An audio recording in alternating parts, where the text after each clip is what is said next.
반갑습니다. 네. 명절이어가지고 반토막도 안 났네. 반토막 더 났네. 네. 아무튼 반갑습니다. 반갑고 내 뒤에 신진이 있었구나. 찬양을 아주 잘하네 우리 진이가. 너무 좋아가지고 드레스 들리는데 진이었구나.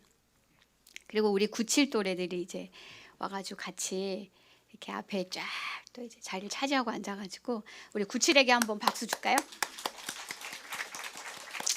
네, 우리 청년 2부의 막내들 잘 왔어요.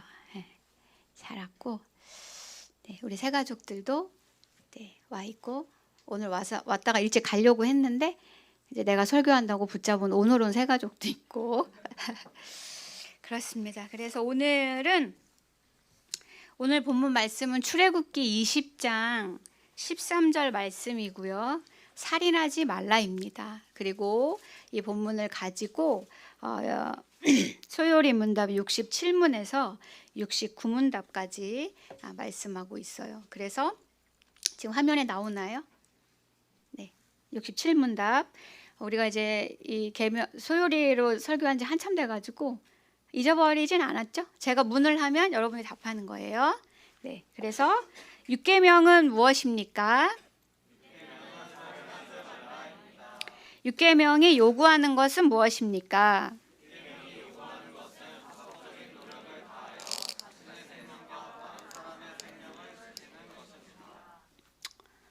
네, 생각하면서 읽고 있죠? 무슨 뜻인지 생각하면서 읽어야 돼. 왜냐면 아무 생각 안 하고 읽을 수 있잖아. 그렇죠? 자, 69문. 육계명이 금지하는 것은 무엇입니까?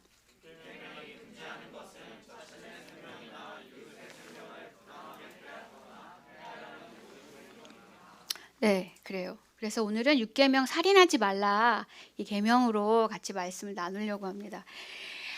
이 말씀은 다른 해석이나 설명이 필요 없이 여러분이 생각하는 바로 딱 그 뜻이에요. 살인하지 말라. 어렵지 않죠? 네. 이 말이 도대체 무슨 말인지 모르겠다 하는 사람 있어요? 없죠? 다 모르는 건가? 예, 교회를 좀 다닌 분들은 신약성경 마태복음 5장 21절에서 예수님께서 살인하지 말라는 계명에 대해서 다음과 같이 재해석하시고 확대 적용하시는 말씀도 제가 말씀을 읽어드릴 건데 들으면 이제 여러분들 많이 익숙한 말씀이에요. 옛사람에게 말한 바, 예수님이 말씀하시는 겁니다. 옛사람에게 말한 바, 그러니까 구약 성경에 구약 백성들에게 말했던 바, 옛사람에게 말한 바 살인하지 말라. 누구든지 살인하면 심판을 받게 되리라 하였다는 것을 너희가 들었으나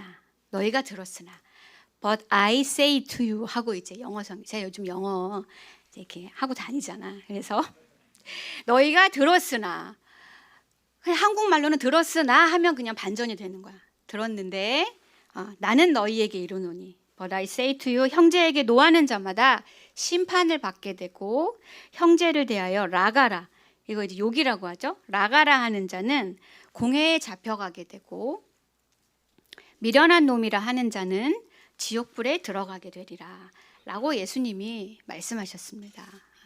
그래서 이처럼 이제 광의의 의미에서 마음속으로 지은 나쁜 생각과 입으로 내뱉은 그 한마디 악한 말조차도 그 살인의 범주에, 살인이 무슨 말인지 알죠? 사람을 죽이는 걸 말하는 거죠. 살인의 범주에 들어간다는 거예요. 그리고 시대와 장소를 막론하고 동서고금 모든 사람이 살인해서는 안 된다는 것에 동의합니다. 그런데 문제는 이거예요. 이제 살인의 정의를 이렇게 확장한다면, 그렇죠? 이렇게 확장한다면 우리 중 아무도 일상을 살면서 살인을 하지 않고 사는 사람은 없다는 거예요. 그렇지 않습니까? 우린 다 동감할 거예요. 그럼 어떻게 하지? 그 종원이 이번 주에 만났는데 어떻게 살인 안 할 수 있지? 어떻게, 우리는 어떻게 해야 할까요? 그렇다면 이제 오늘을 사는 우리에게 하나님의 이 말씀이 어떤 의미가 있을지 같이 한번 이 시간에 나눠보려고 합니다. 첫째, 살인하면 안 되는 이유에 대해서 살펴볼 거예요. 그리고 둘째는 그런데 우리는 이미 살인자라는 사실을 기억해야 해요. 그리고 마지막으로 그러면 우리는 어떻게 해야 하는가에 대해서 나누고 오늘 말씀을 길게 하고 마치려고 합니다. 좋지? 먼저 첫 번째 뭐 말한다 그랬죠? 잠깐만. 누구야? 누가 대교? 누가 맞췄어? 누가 맞췄어 방금? 첫 번째 뭐라고? 누가 말했는데? 뭐 선물 주려고 했는데? 맛있는 커피 줄까? 책 한 권 줄게요. 대요리 문답 노트. 네. 실망했나? 사실 이제 10계명에 대해서 한 3계명까지인가 이정규 목사님이 설교한 음성 파일이 있어요. 그래서 제가 2계명 할 때는 목사님이 하신 걸 다 들었어. 근데 목사님이 한 계명을 할 때마다 8번에서 10번씩 하신 거야. 너무했지 않니? 나도 그 말을 다 하고 싶은데 우리는 딱 요 시간에만 해야 되잖아요. 그러니까 목사님이 그럼 전생도 10번 하세요 이제 이러는 거예요. 그건 아니잖아 또. 나는 그렇게 하고 싶진 않고 이제 그래요. 그래서 이제 주어진 요 시간에 내가 6계명을 한다면 나는 어떤 하나님의 진리를 이 풍성한 살인하지 말라라는 계명 앞에 나는 무엇을 딱 한 가지 여러분들과 나눌까 참 많이 고민했어요. 그리고 이제 지금은 유튜브 정보의 홍수 속에 있으니까 제가 살인하지 말라 딱 쳐가지고 쫙 그 유명한 목사님도 설교를 다 들어봤어. 베낄 게 있을까 하고 베낄 거 많죠. 너무 잘하시기 때문에.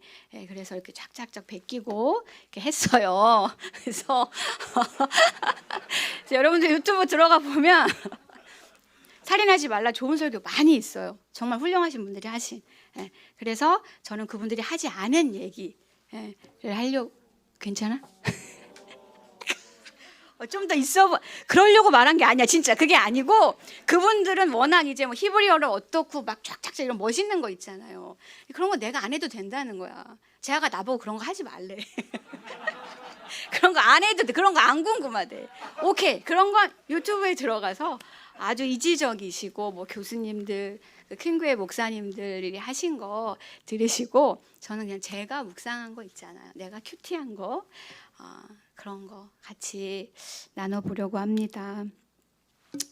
그래서 먼저 살인하면 안 되는 이유에 대해서 알아보려고 해요.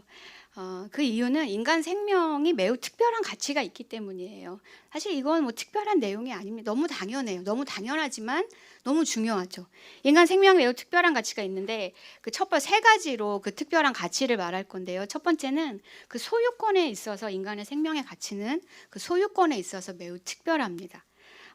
특별히 창세기 9장 5절에서 6절에 보면 하나님이 이렇게 말씀하세요. 내가 반드시 너희의 피, 곧 너희의 생명의 피를 찾으리니 짐승이면 그 짐승에게서 사람이나 사람의 형제면 그에게서 그의 생명을 찾으리라.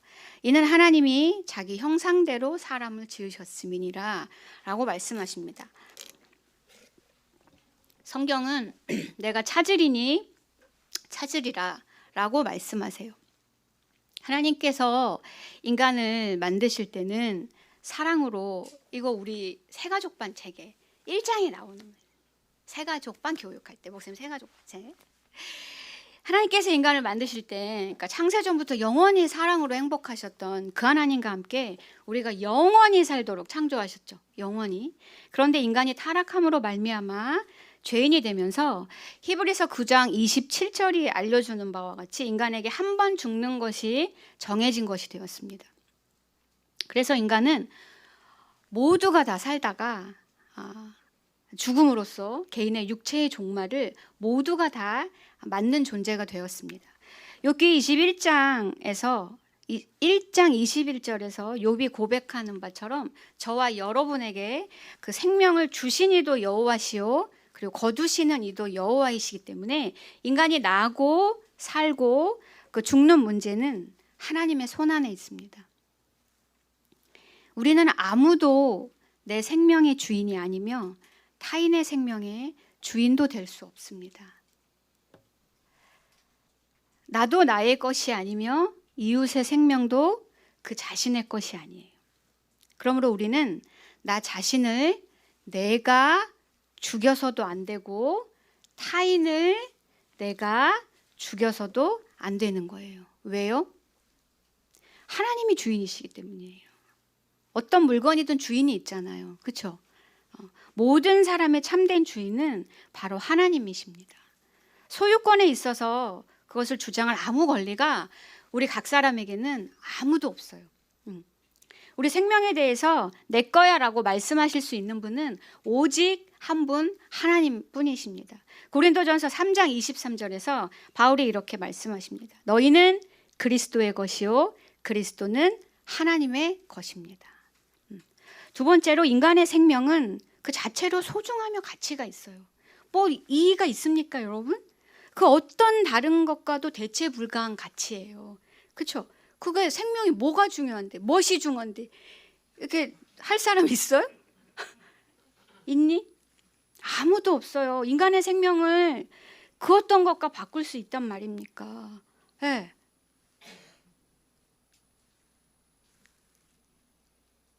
우리 찬양 인도한 제우를 누구랑 바꿔버릴까?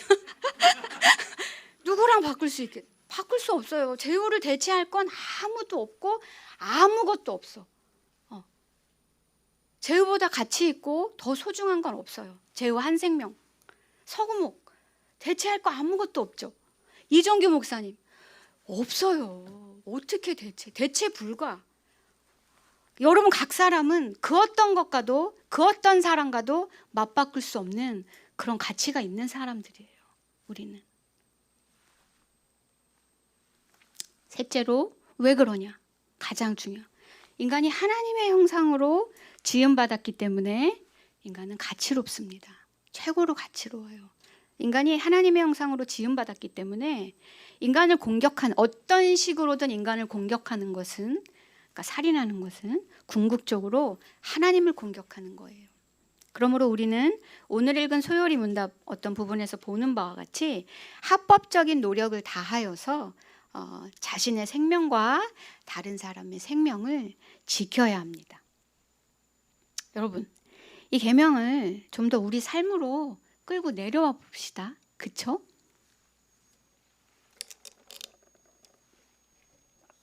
여러분도 뭐 마실 거 있으면 마시면서 들어요. 우리 주은이 동생인가? 똑같이 생겼네. 아주 안녕. 난 처음에 누군가 내가 모르는 새가족이 있나 이렇게 봤어. 근데 주은이 동생이야. 극단적으로 우리 대부분은 누군가를 육체적으로 살인하지는 않습니다.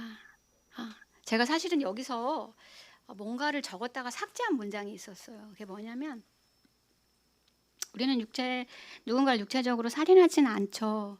근데 적었다가 지운 문장이 뭐냐면 막상 오니까 해야겠다는 생각이 드는데요. 혹시 우리 중에 살인을 한 적이 있는 친구가 있을 수 있죠? 있을 수 있어요. 아직 뭐 기회가 안 됐거나 마음이 안 돼서 말을 못했을 수도 있죠. 네. 그래서 기회가 되면 언제든지 말씀을 해주십시오. 그리고 혹시라도 있다면 이 자리에 있어줘서 고맙다고 감사하다고 꼭 말해주고 싶어요.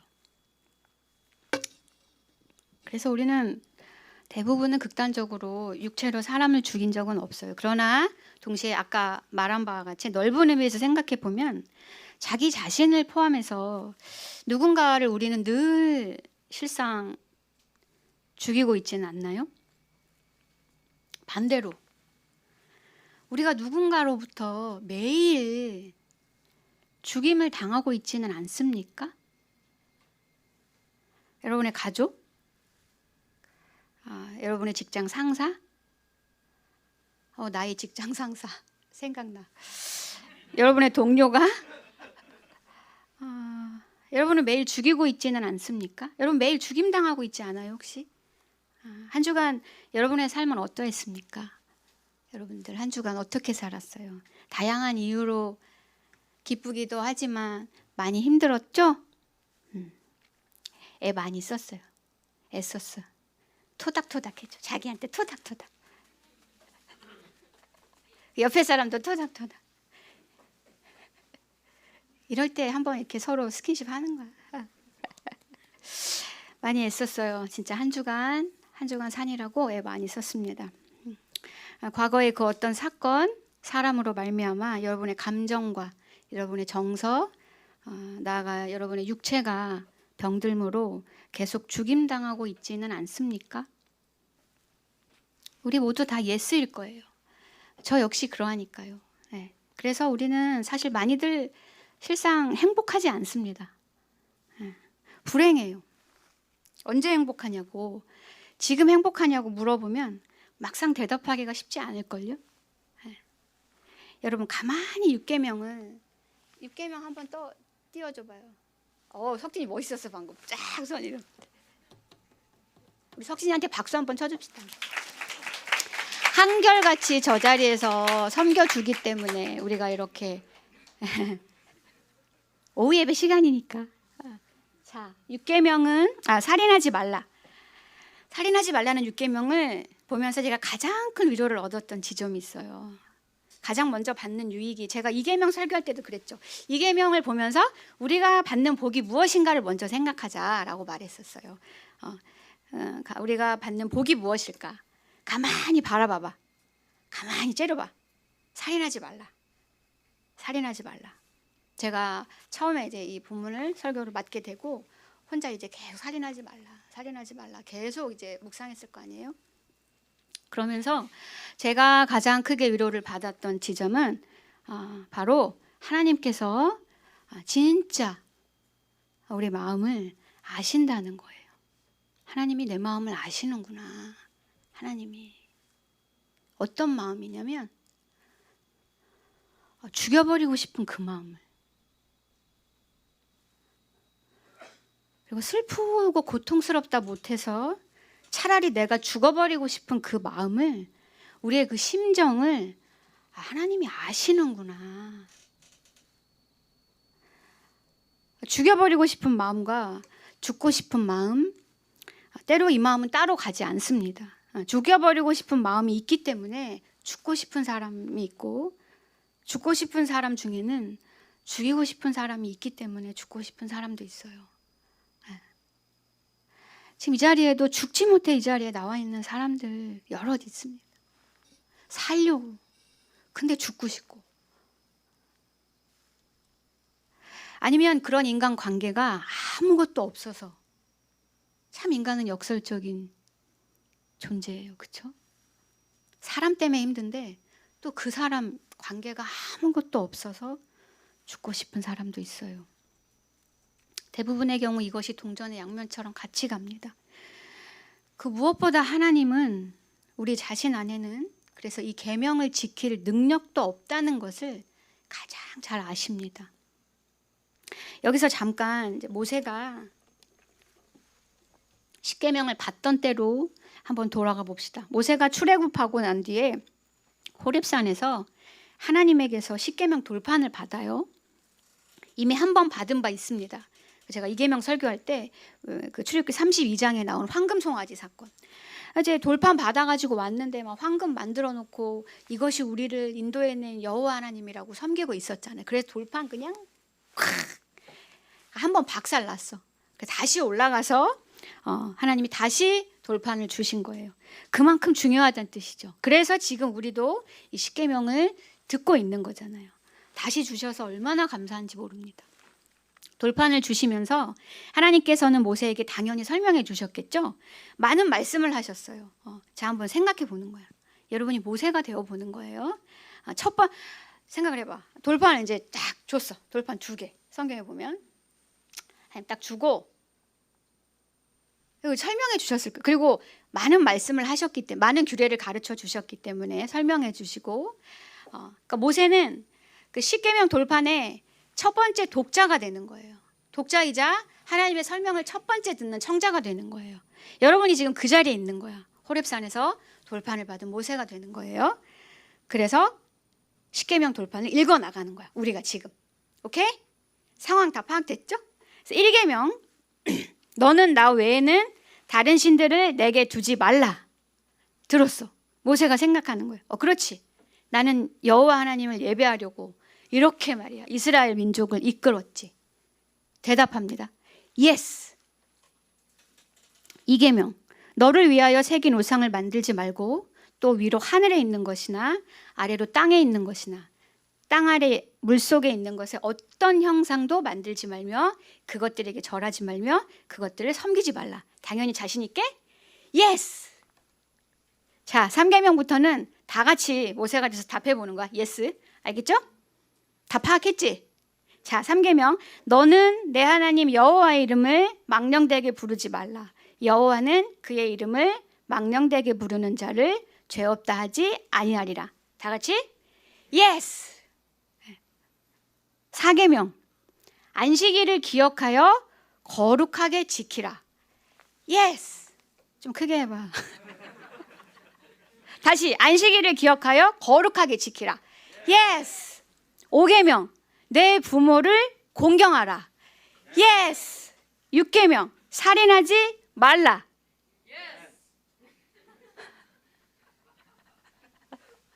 아니야. 살인하지 말라. 살인하지 말라. 모세가 돌판을 읽습니다. 1계명부터.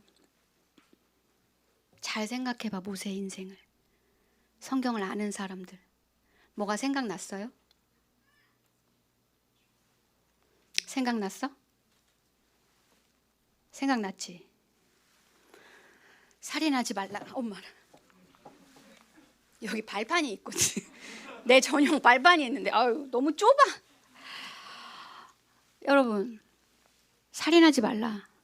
모세가 단박에 이 말씀 앞에 예스 할 수 있었을까요? 생각났지? 예, 여러분이 아니고 미안. 모세는 과거에 여러분이 지금 기억난 바와 같이 실제로 사람을 쳐 죽인 적이 있어요. 예, 모세는 살인자였습니다. 언제죠? 출애굽기 2장 11절로 12절에 나옵니다. 모세가 장성한 후에 한 번은 자기 형제들에게 나가서 그들이 고되게 노동하는 것을 보더니 어떤 애굽 사람이 한 히브리 사람 곧 자기 형제를 치는 것을 본지라. 좌우를 살펴 사람이 없음을 보고 그 애굽 사람을 쳐 죽여 모래 속에 감추니라. 네, 여러분 모세가 이 애굽 사람을 한 번 쳤는데 이게 너무 좋아가지고 애굽 사람이 한 번 쳤는데 죽었을까요?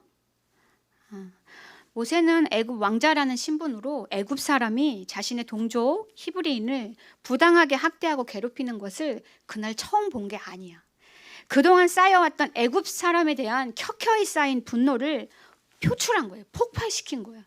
이 말은 치명적인 단 한 번의 타격을 말하는 게 아니라 연속적인 타격을 말하는 거죠. 연속적인 타격. 너무너무 미워서 너무너무 화가 나서 마음 가득했던 분노를 쏟아낸 거예요. 죽을 때까지 때렸을 겁니다. 그래서 죽었어요. 그리고 시신을 유기했습니다. 이후 모세는 바로 왕에게 지명 수배자가 돼요. 그래서 도망가게 됩니다. 모세의 이야기를 잘 모르시는 분이 있다면 이번 기회에 출애굽기를 앞부분을 한번 읽어보시기를 추천합니다. 아주 흥미진진하니까요. 지금 이 얘기를 다 읽을 수는 없으니까. 그렇게 도망가서 미디안 땅에서 40년을 살죠. 그럼 모세에게 하나님이 나타나셔서 모세를 이스라엘 민족의 지도자로 세우시고 출애굽을 이루신 거예요. 그러고 나서 지금 십계명을 주시는 장면에 이르는 거였어요. 지금 그 장면에 이르러서 다시 보는 거예요. 다시 살인하지 말라. 6계명 앞에선 모세의 심정이 어땠을까요? 모세의 심정이. 모세의 모든 의가 와르르르 무너졌을 거예요. 펑펑 울었을는지도 모르겠어요. 잊고 싶었던 모두가 좀 잊어버렸으면 좋겠는데 감추고 싶었던 그 자신의 죄가 떠올랐겠죠. 자신은 십계명을 반포할 자격이 없다 여겼을 것 같아요. 출애굽기 4장 13절에서 하나님께서 처음 모세를 불렀을 때 모세가 이런 말한 것을 기억하실 겁니다. 보낼 만한 자를 보내소서. 저는 상상컨대 예상컨대 모세가 이 말을 또 했을 것 같아요. 나는 갈 수 없다고. 나는 살인을 했다고. 하나님, 저는 이 말을 가서 이스라엘 백성에게 전할 자격이 없어요. 사람들이 뭐라고 하겠어. 내가 살인자인 거 다 아는데. 아무리 시간이 흘렀어도 너무 유명한 일이기 때문에 다 알아. 너무 창피해. 누가 내 말을 듣겠어. 하지만 또 할 말도 많이 있었을 거예요. 나름 억울하기도 하고. 그때 하나님께서 모세에게 어떤 말씀을 해주셨을지 성경에는 자세히 기록되어 있지 않습니다. 그래서 더 많이 상상할 수는 없어요. 그러나 지금까지는 어떤 합리적인 상상이라고 생각합니다. 근데 다행히도 우리는 결론을 알고 있어요. 모세가 십계명을 가지고 결국 이스라엘 백성들에게 돌아왔죠. 그리고 이걸 반포했고 가르쳤고 그게 전해지고 기록되어 있잖아요. 분명한 것은 모세가 용기를 낼 만한 말씀을 해주셨던 게 분명해요. 그렇지 않습니까? 네. 야, 내가 몰랐다. 네가 그랬었는지 내가 몰랐네. 잠깐, 여호수아 같이 왔지? 여호수아 이러지 않으셨어요. 모세에게 그 십계명 돌판을 가지고 가게 하십니다. 그 일을 행하도록 인도하시고요. 중요한 건 이거예요. 당시 모세는 아마 선명하게 몰랐겠지만 모세는 호렙산에서 모세에게 십계명 돌판을 주신 그 여호와의 사자는 모세가 살인하지 말라는 계명을 어기고 이미 살인자인 그 모세의 죄를 대신 뒤집어 쓰시고 살인자처럼 취급받으시고 모세를 위해서 대신 죽으신 그 하나님이십니다. 신약 성경의 빛 아래에서 그 이후를 살고 있는 우리는 이 사실을 잘 알고 있어요. 모세는 비록 희미할지라도 이 사실을 그때 깨달았을 거예요. 그래서 자신이 지금 그 누구보다 창조주이시고 구원자이신 하나님께 살인한 죄인이 아니라 하나님께 최고의 사랑과 인정을 받고 있다는 것에서 다시금 용기를 낼 수 있었을 거예요. 모세는 살인을 하지 않아서 구원받은 게 아닙니다. 이미 살인한 자였지만 하나님이 먼저 모세를 택하시고 사랑하시고 살인하지 않은 자처럼 여겨주십니다. 그리고 살인하지 않고 사랑하는 자로 그 이후의 인생을 만들어 가십니다. 그 강력한 의지를 드러내신 것이 바로 십계명이에요.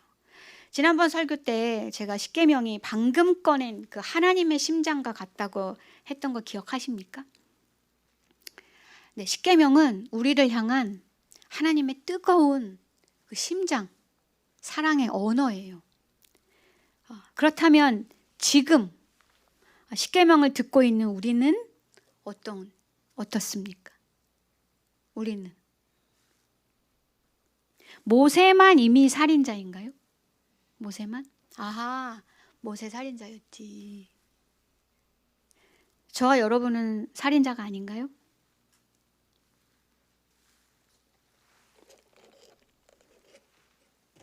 어쩌지? 우리 역시 이미 살인자인걸요. 우리는 언제 사람을 실제로 죽였습니까? 우리 모두는 2000년 전에 예수라는 한 사람을 죽였습니다. 그분이 왜 죽으셨어요? 바로 우리 죄 때문에 죽으셨습니다. 우리의 죄는 예수님을 찌른 그 칼과 같다고 목사님께서 누누이 말씀하신 거 기억하시죠?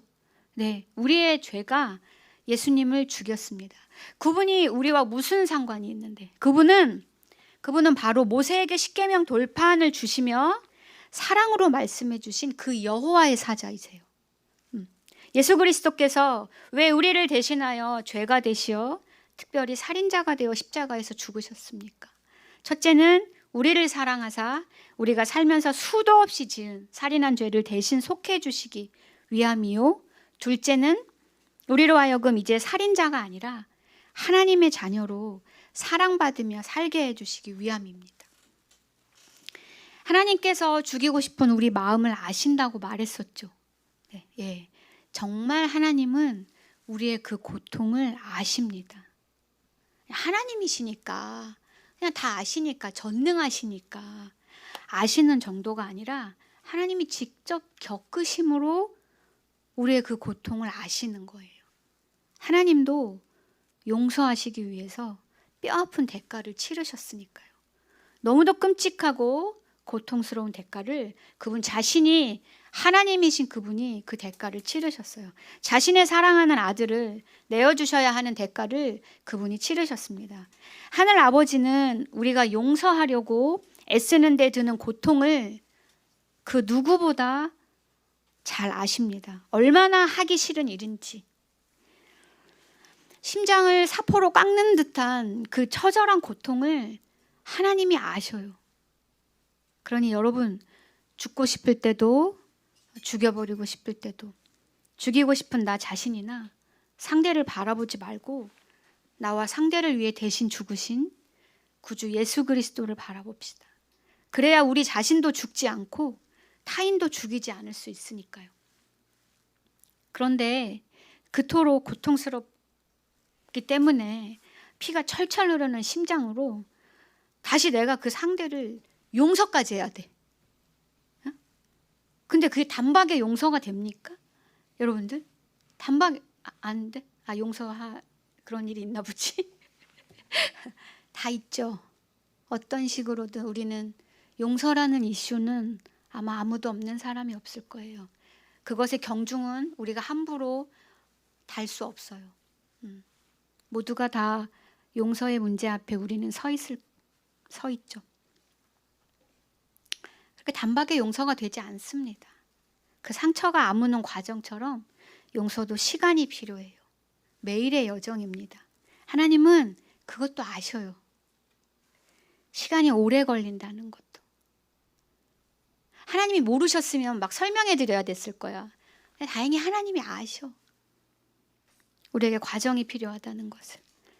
특별히 우리 마음이 어떻습니까? 그러니까 나의 죄를 대신해서 예수님이 죽은 것은 알겠어. 그건 너무 감사해. 그치? 할렐루야. 사랑받고. 근데 그 나를 고통스럽게 맡은 그 있잖아. 그 X가 혹시 그리스도인이면 어떻게? 믿고 싶지 않지만 그 사람의 죄를 위해서도 예수 그리스도께서 죽으신 거잖아요. 그쵸? 그게 너무너무 싫어.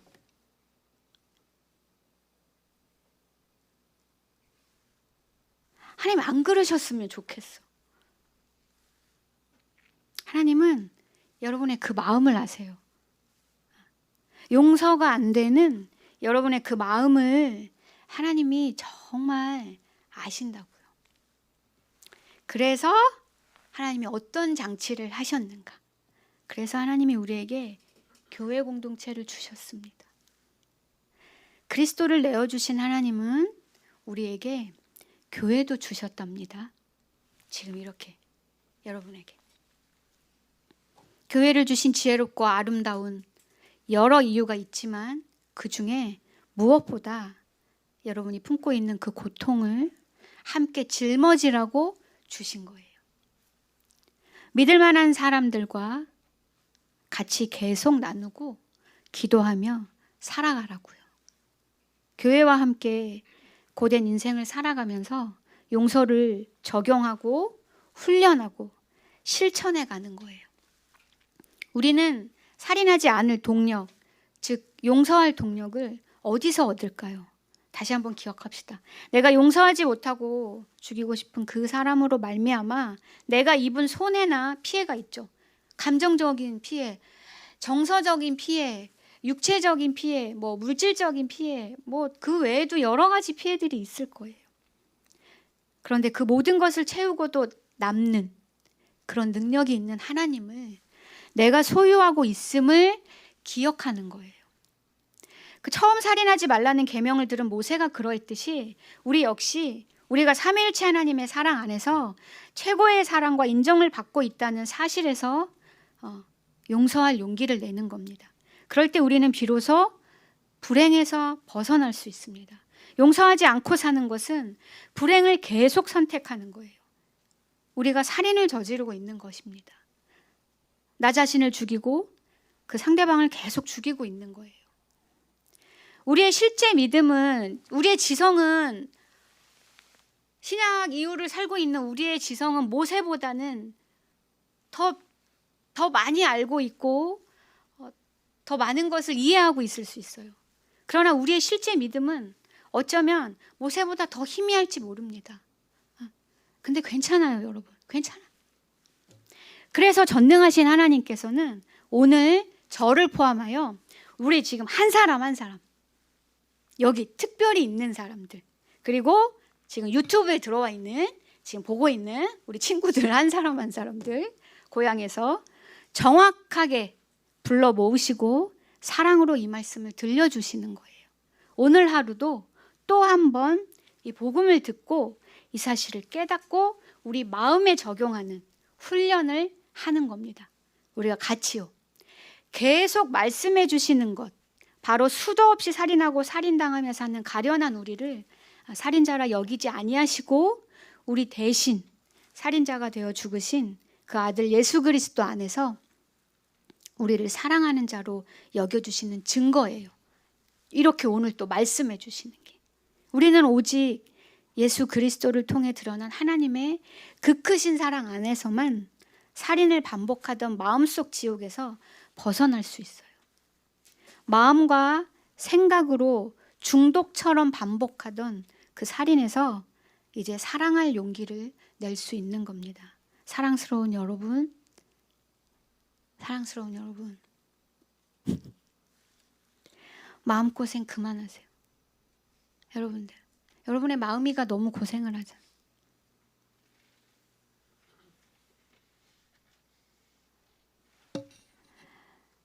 여러분 자신이나 상대를 하나님이 보시는 것처럼 바라보세요. 마음고생 그만하시고 지금 그리스도께로 오십시오. 여기서 딱 끝내면 좋은데 제가 아주 구체적인 적용 하나, 우리 교회 청년 2부에만 맞는 적용을 하나 하고 마치려고 해요. 그럼 우리는 어떻게 해야 하는가? 시강 공동체로 좁혀서 시강 청년 2부로 우리가 누군가를 아프게 하는 것은, 죽이는 것은 바로 내 몸을 죽이는 거예요. 교회 안에서. 왜냐하면 우리는 그리스도의 지체로 한 몸이기 때문이죠. 특별히 점심시간에, 지금은 많이 나아졌죠. 우리가 점심밥 먹고 이런 것들. 대표적으로 지금 점심시간에 이제 말하는 거예요. 같이 밥 먹을 사람이 없게 두는 것은 우리가 자주 쉽게 저지르는 교회 내의 살인이라고 생각해요. 제 말이 너무 셉니까? 근데 현실이에요. 제가 여러분들을 만나보면 눈물 흘리는 사람들 있습니다. 사람이 많은데 밥 먹을 사람이 없어. 조모임 시 냉담하거나 무관심한 것도 마찬가지예요. 뭐가 마찬가지란 얘기야? 살인하는 거란 얘기예요.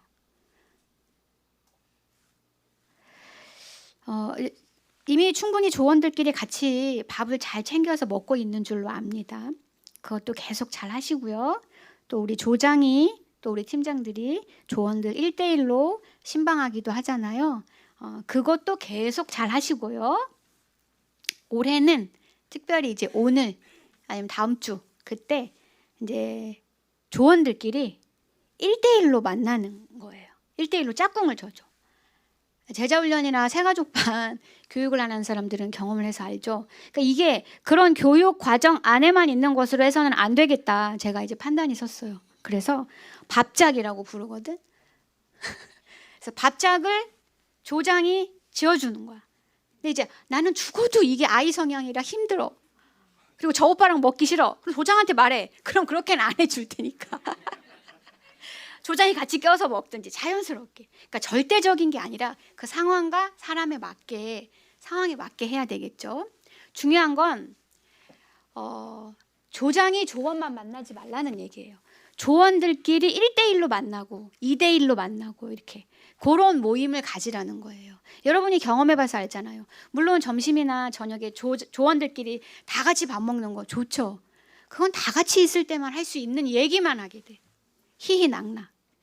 그렇죠? 물론 때로 진지한 대화도 할 때가 있지만 1대1로 만나야 자기 얘기를 하게 된다고요. 생각지도 못한 얘기를 하게 되고 예상하지 못했던 상대의 얘기를 들으면서 상대를 이해하게 되고 내 얘기도 하게 되고 그래야 이게 관계가 깊어진단 말이에요. 짝꿍을 다 지어주는 거야. 그리고 중요한 게 있죠. 밥값. 그럼 밥값을 어떻게 해? 밥값은 더치페이 하는 게 아니야. 절대 더치페이 하지 마세요. 상대의 밥값을 내어주는 거예요. 더치페이가 아니야. 예를 들면 내가 재우랑 아니라고. 더치페이 아니라고. 봐봐. 재우랑 내가 만났어. 근데 재우는 15,000원짜리 먹어. 그래서 내가 30,000원짜리 먹는 거야. 그럼 나는 15,000원짜리 내주고 재우는 30,000원짜리 내주는 거야. 더치페이 아니죠? 형이랑 만나. 네, 서로 섬기라는 거예요. 그쵸? 결론은 더치페이일 수 있지만 내용이 다르잖아요. 서로 사주는 거야.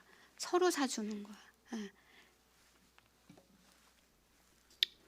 그렇게 1대1로 만나야 좀 더 자유롭고 다시 말하지만 자기 얘기를 할 수 있어요. 네. 조원들의 상황을 조장만 비밀로 해야 되는 거는 말고 그건 비밀로 해야죠. 그런 거 말고는 우리가 서로가 서로를 특별히 살펴보았으면 합니다. 우리 97또래들이 아직은 이제 아마 팀장들이랑 같이 있는 줄 아는데 이제 개편될 때 다 들어갈 거 아니야? 우리 97들이. 그럼 97들이 좀 올라와서 어떤지 많이 어색할 텐데 이제 97들을 보면 그 중학생 같고 여러분들은 고등학생 같은 느낌이야. 비유하자면 확실히 풋풋해. 미안. 미안 얘들아. 그래서 97이 잘 적응하고 있는지 좀 어떻게 더 좀 편하게 해줄 수 있을지 언니 오빠들이 살펴보고 좀 대부분들 대다수가 다 월세에 살고 있잖아요. 원룸에 아니면 투룸. 그렇죠? 월세는 잘 내고 있는지 조원들이 살펴야 된다. 조원들이 밥은 먹고 다니는지 취업 준비는 잘 되고 있는지 다니는 회사는 어떤지 그때 그 괴롭히던 그 인간이 아직도 괴롭히고 있는지 뭐 이런 것들 또 학업하는데 어려움은 없는지 건강은 어떤지 교회에 온 지 많이들 얼마 안 됐잖아요. 사실 교회에 온 지 얼마 안 되었는데 적응은 잘하고 있는지 등등 살필 것들이 많습니다. 네. 우리 교회 청년들이 몇백 명 있지만 모두 다 교제할 수도 없고 모두의 사정을 우리는 다 알 수도 없어요. 그리고 우리가 다 책임져 줄 수도 없어. 그럴 능력도 없고 감정적인 능력도 없고 물질적인 능력도 없고 뭐 아무튼 다 능력이 안 돼. 그러나 6개월 동안 매주 만나는 조원들에 대해서만큼은 서로가 서로에게 책임이 있어요. 하나님께서 우리 서로를 서로에게 주신 거예요. 목회자 청백 예배 때 우리에게 선물로 주셨다고 했잖아. 우리의 조언을 우리에게 선물로 주신 거라고요. 여러분 인생을 살면서 일주일에 매주 한 번씩 만나는 관계 몇이나 있어요.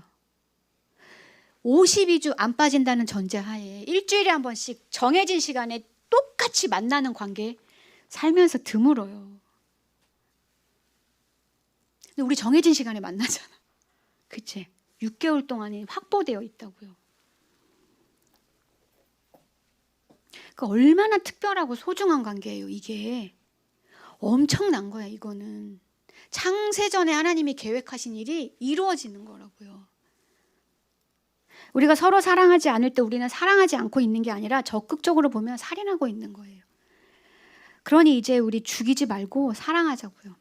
우리가 하나님께 어떠한 사랑을 받았습니까? 여러분. 그러니 이제 서로를 서운하게 만들지 말자고요. 외롭게 두지 말자고. 예수 그리스도의 사랑을 받은 자로서 이제 우리는 흘러 넘치는 사랑을 할 수 있습니다. 자신의 시간과 물질과 감정을 내어주는 거예요. 내가 내어주는 만큼 그 사람은 그만큼을 얻는 거야. 또 누군가 나에게 그만큼을 내어주겠지. 그럼 나도 그만큼을 얻는 거야. 그렇게 서로에게 목사님 혼자 복음이 낫는 공동체, 복음이 낫는 문화, 목사님이 말한다고 되는 게 아니잖아. 그걸 들은 우리가 만들어내는 거잖아. 그렇죠? 그렇게 서로에게 우리 모두가 꿈꾸는 복음적인 공동체가 우리 서로에게 되어줍시다. 오늘 우리 오전 설교 중에 목사님께서 하신 말씀 중에 좋은 말씀 기억하시나요? 하나님께서 주신 최고의 은혜는 뜻밖의 바로 옆자리에 있습니다. 바로 옆자리. 동성 말고.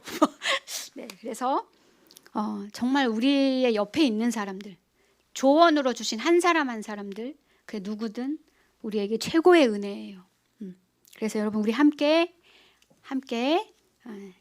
시광의 사랑의 역사를 함께 써내려가 보지 않으시겠습니까? 자, 기도합시다.